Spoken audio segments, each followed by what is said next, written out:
આપણે નારદ પંચરાત્ર માંથી ભગવાન શ્રી કૃષ્ણની ભક્તિનો મહિમા એ અધ્યાય ચાલુ છે. અહીંયા લખે છે આગળ કે હે પુત્ર, બ્રહ્માજી નારદજીને કહે છે कि हे पुत्र, मंत्र के ग्रहण मात्र से ही कृष्ण का भक्त सैकड़ों व्यक्तियों को, अपने भक्त को तथा बंधु बांधवों को अनायास ही पवित्र कर देता है. કેટલી બધી દિવ્ય મહિમા આવી કે કોઈ કૃષ્ણ ભક્ત જો મંત્ર ગ્રહણ કરે, એટલે કે કૃષ્ણનું નામ ગ્રહણ કરે ગુરુ પાસેથી અથવા તો શાસ્ત્રમાંથી કે હવે મારે કૃષ્ણ ભગવાનનું ભજન જ કરવું છે, કૃષ્ણ ભગવાનના નામનો જપ જ કરવો છે, એવો જો કોઈ કૃષ્ણ મંત્ર ગ્રહણ કરે છે ને તો એ સેંકડો વ્યક્તિઓને પવિત્ર કરી દે છે. સેંકડો વ્યક્તિ કોણ? તો કે એના પરિચયમાં જે આવે છે એવી વ્યક્તિઓ, એના સગા સંબંધી નહીં, એનું અલગથી લખ્યું છે. અહીંયા પેલા સેંકડો વ્યક્તિ એટલે એના પરિચયમાં જે કોઈ આવે છે એને કૃષ્ણ ભગવાનનો ભક્ત પવિત્ર કરી દે છે.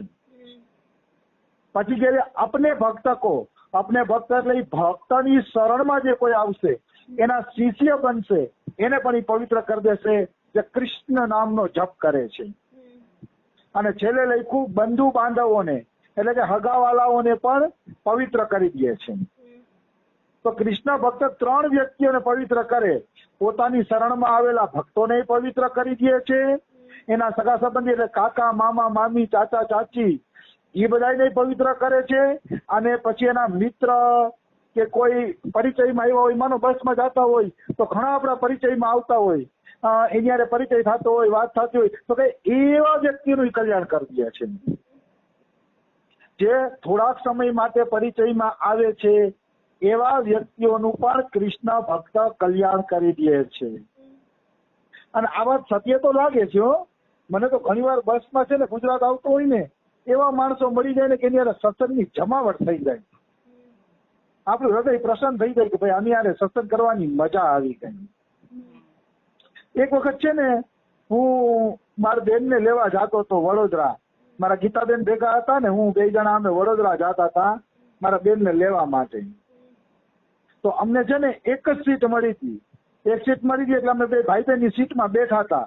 સુવાય તો નહીં, કારણ કે સાંકડી સીટ હોય તે રેલગાડીની, એટલે બે જણા પાછા કેવી રીતે સુઈ શકીએ અમે ભાઈ બહેન, એટલે અમે બેઠા બેઠા સફર કરતા હતા. તો સામે એક છોકરી હતી, એની ઉંમર હશે 18 વર્ષની, 18-19 વર્ષની. એને મને કીધું કે બાબા તમે અહીંયા આવી જાઓ, હું તમારા બેન ભેગી સુઈ જાઉં. એટલે અમે બે સુઈ જાય ને તમે બાબા મારી સીટ ઉપર આવી જાઓ. તો ઠીક છે બેન, તમે કહેતા હોય તો આવી જાઓ. પછી હું એ સીટ ઉપર વયો ગયો, પછી સવારે જ ઉઠ્યો.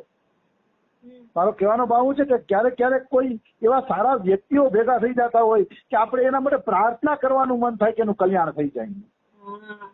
એવા વ્યક્તિઓનો ભેટો થતો હોય તો એ છોકરી મારી બેન ભેગી સુઈ ગઈ, હું એની સીટ ઉપર સુઈ ગયો એકલો. પછી શું થયું, સવાર પડી ને એટલે છોકરી ને પપ્પા ને બધા ઉતરી ગયા હતા, કોઈ રાત્રે સ્ટેશન આવ્યું હશે, ઉતરી ગયા હતા. પછી હું મારી બેન પાસે બેઠો ને તો વાતમાં મને ખબર પડી કે છોકરી મુસલમાન હતી. મારી બેન ભેગી સુતી હતી ને તેને પરિચય કરાયો હતો, મુસલમાન હતી પણ હિન્દુ જેવું જ એનું વર્તન, બોલવાનું હિન્દીમાં. હું તો ઓળખી જ ન શક્યો કે આ મુસલમાનની છોકરી હશે, બધું એનું હિન્દુ જેવું જ હતું. તો આજે પણ મને ક્યારેક યાદ આવે તો એમ થાય કે આવા જીવોનું ભગવાન કલ્યાણ થવું જોઈએ કે જેનામાં આવી દયા ભરેલી છે. બધાયનું તો આપણે ન કહી શકીએ, બધાય તો સારા ખરાબ સંસારમાં બધા પ્રકારના માણસો હોય, પણ ક્યારેક આવા સારા માણસો ભટકાઈ જાય, આવી વસ્તુ છે.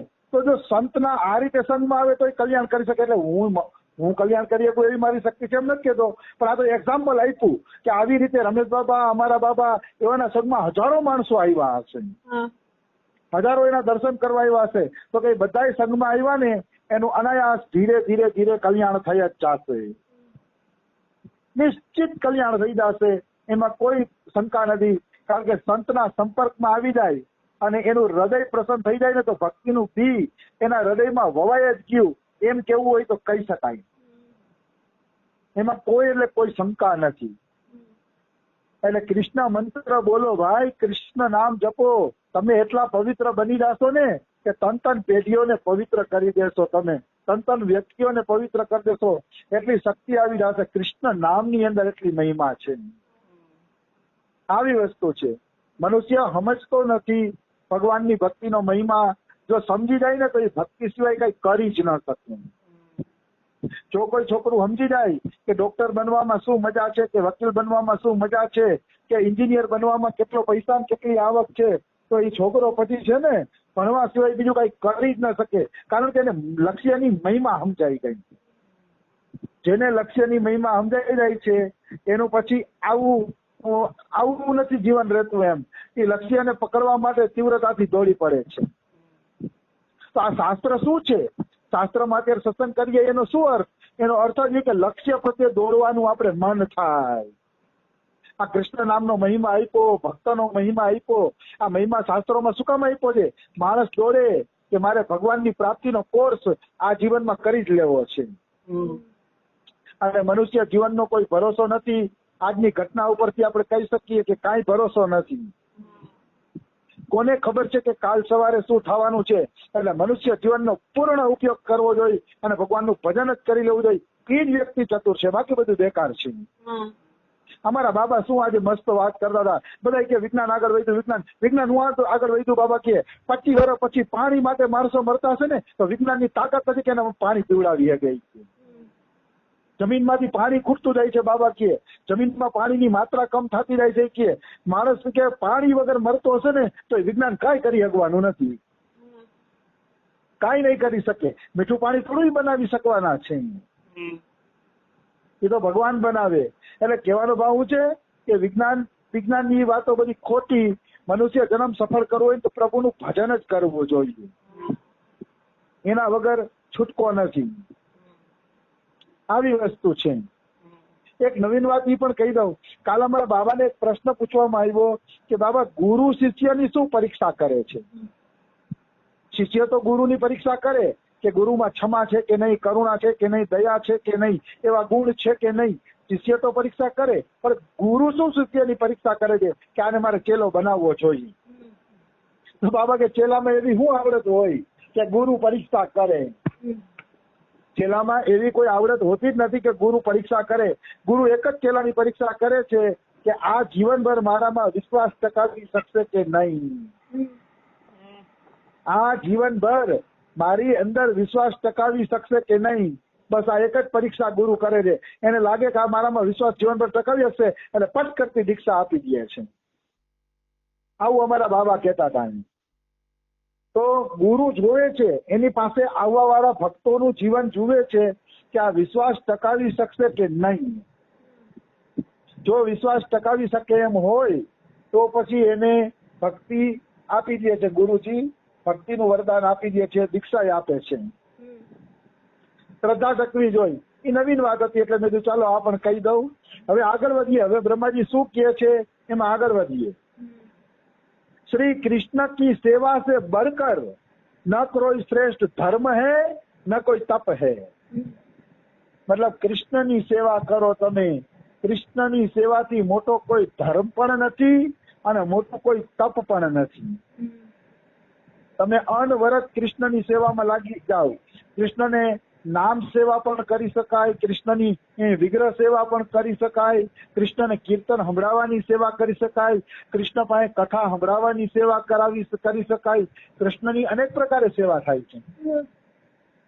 કૃષ્ણને કથા સંભળાવી જોઈએ. અમારા સુખરામ બાબા છે ને એના ગુરુને કોઈ પૂછ્યું કે ગુરુજી તમે અહીંયા 100 વર્ષ ભક્તમાલ કરી તો રાધા કૃષ્ણના ધામમાં જઈને શું કરશો? તો અહીંયા હું પ્રિય તમને ભક્તમાલ સંભળાવી. પ્રિય તમને કહેવાનો ભાવ શું છે કે ભક્તોના ચરિત્રો ભગવાન સંભળાવવા એ પણ એક સેવા છે ભગવાનની. હું તો જો આળસુ છું, ઠાકોરજીને નવડાવવા ધોવડાવવા ભોગ લગાડવા ના છે ને આ સેવા મારાથી તો જીવનભર થાય એવું લાગતું નથી.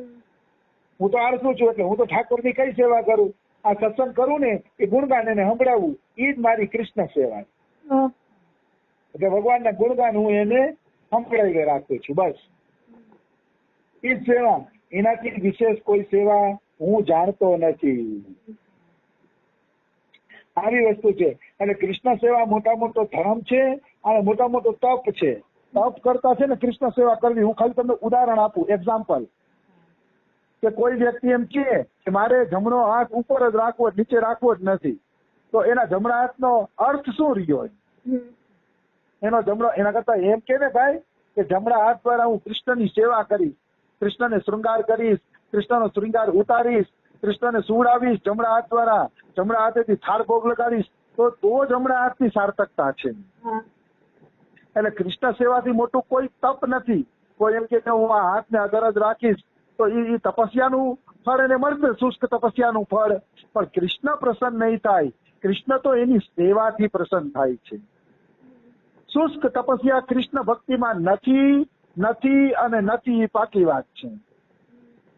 આ હું નથી કહેતો, અમારા સુદર્શન સિંહજી ચક્ર એક મહાપુરુષ થયા છે, સુદર્શનજી ચક્ર. તો એ સુદર્શનજી ચક્ર છે ને એની પાસેથી હિમાલયથી એક યોગી આવ્યા. તો એ હિમાલયથી આવ્યા હતા અને કૌપીને જ પહેરતા હતા, બીજા કોઈ કપડા પહેરતા નહોતા.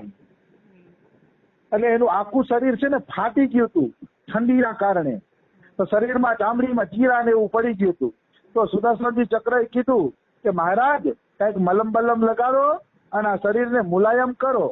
તો કે હું શરીરને હું મુલાયમ કરું? કે હું તપસ્વી છું, તપસ્વી કે હિમાલયમાં એવી ઠંડીમાં કે કોપીન પહેરીને ફરું છું કે.